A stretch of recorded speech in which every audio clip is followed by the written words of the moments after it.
Nós temos um pouco a mania, né, uma percepção ingênua de que nós vamos fazer a reforma definitiva em qualquer área, na Previdência, na política, na área tributária, trabalhista. Em nenhum lugar é assim. As sociedades, elas não vivem aos saltos, né? Você tem episódios na história mundial de grandes revoluções, mas esses episódios são muito concentrados em períodos muito especiais, onde a sociedade estava vivendo uma situação que hoje a gente dificilmente encontra.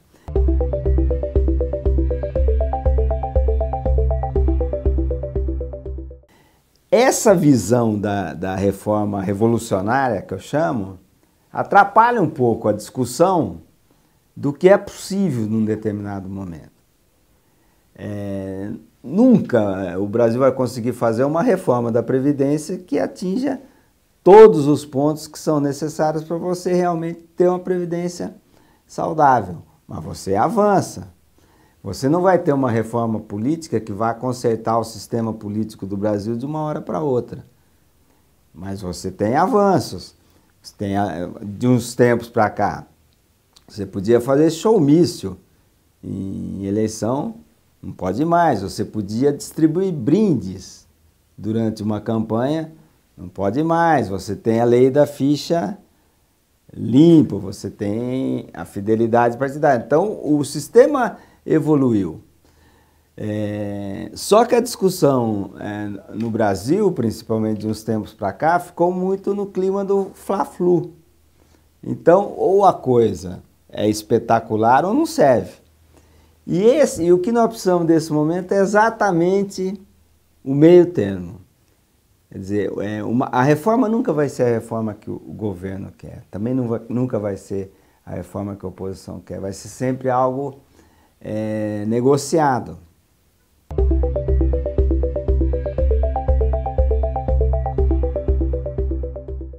O governo Temer não conseguiu vender de forma adequada a reforma da Previdência. Na minha opinião, eu acho que faltou dramatizar.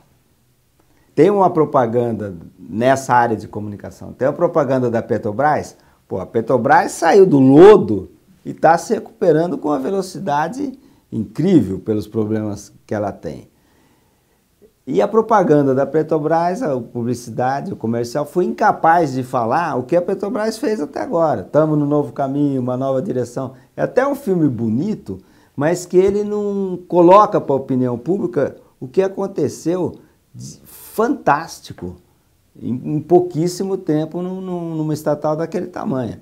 Então eu acho que o governo ele vende muito mal aquilo que ele coloca, aquilo que ele propõe.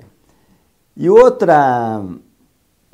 aspecto que é interessante desse momento que nós estamos vivendo é que não ficou claro para a sociedade o que o PT fez. E desde o começo eu vinha batendo na tecla que era preciso explicar para a sociedade como é que o governo recebeu o país. O presidente da República contou numa dessas reuniões que ele chegou para assumir a presidência da República, tinha uma recepcionista naquele andar enorme no gabinete dele, uma recepcionista. Então era um quadro de debacle total da administração pública. De 2010 para 2012 para 2017 foram 350 bilhões de déficit. O Palácio do Planalto tinha 61 garçons, 38 carros, um deles só para levar, uma van para levar a bicicleta da presidência da República. Isso é muito simbólico para mostrar para a sociedade a falência de um determinado modelo de governar. Isso em nenhum momento ficou claro. Tanto é verdade que quando você faz pesquisas de opinião, você tem o Lula, que é o representante disso tudo, em primeiro lugar. E esse governo que assumiu numa crise fantástica, não se sabia qual era o déficit público. É um negócio inacreditável. Falava-se que era 37 e era 179, que acabou sendo a meta do governo.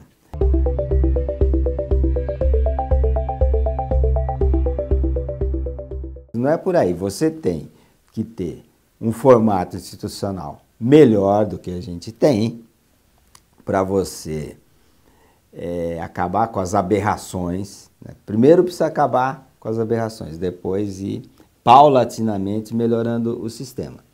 E essa reforma que está em discussão agora, a gente discute reforma desde 85, né? São 32 anos. Tem colegas meus, cientistas políticos, que não falam mais de reforma política. Eles falam, não, isso daí é uma coisa que não vai acontecer nunca, mas parece que agora vai.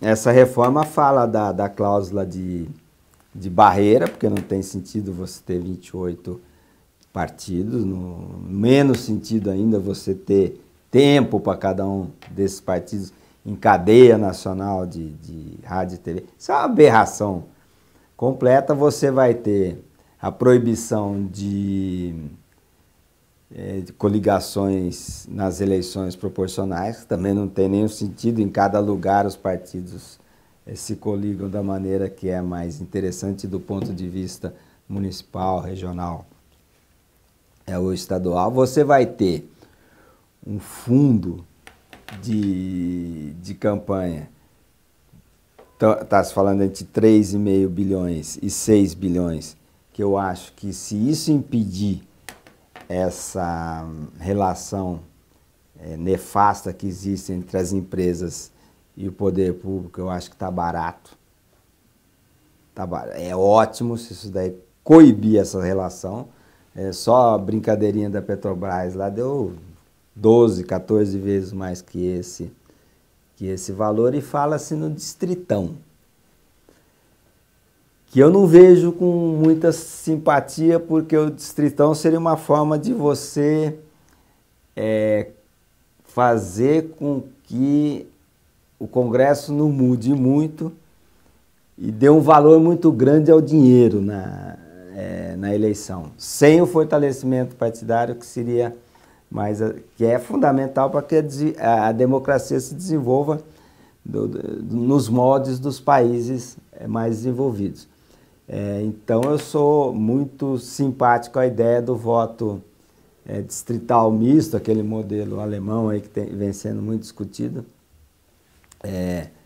Aliás, muitos partidos, inclusive o PSDB, é simpático a essa tese. Eu acho que seria uma maneira de você começar uma mudança que poderia levar no futuro a um sistema político mais resolutivo, que consiga lidar com as crises de uma maneira mais rápida, e precisa principalmente votar com mais celeridade aquilo que o Brasil, aqueles pontos que o Brasil, nos quais o Brasil não pode esperar.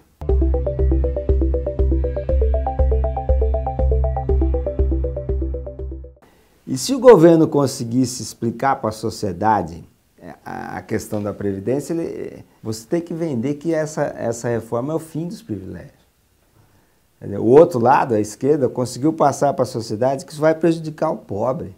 É o contrário que essa reforma faz. O que a reforma faz é acabar com o sujeito que se aposenta e vai ganhar 37 mil, enquanto na iniciativa privada ganha no máximo 5.700. Essa é que é a grande questão que se coloca. E o lado que defende a reforma não consegue expor para a sociedade que o Estado não aguenta esse tipo de diferenciação e de privilégio. É isso que a gente está lutando, é contra isso que a gente precisa lutar.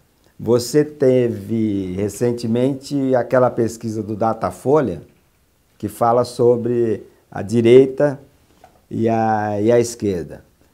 É fantástico que um governo de esquerda quebre o Brasil e as ideias de esquerdas aumentem as pessoas que têm simpatia pelas ideias de esquerda, no mesmo período que a esquerda joga o Brasil num buraco dessa dimensão.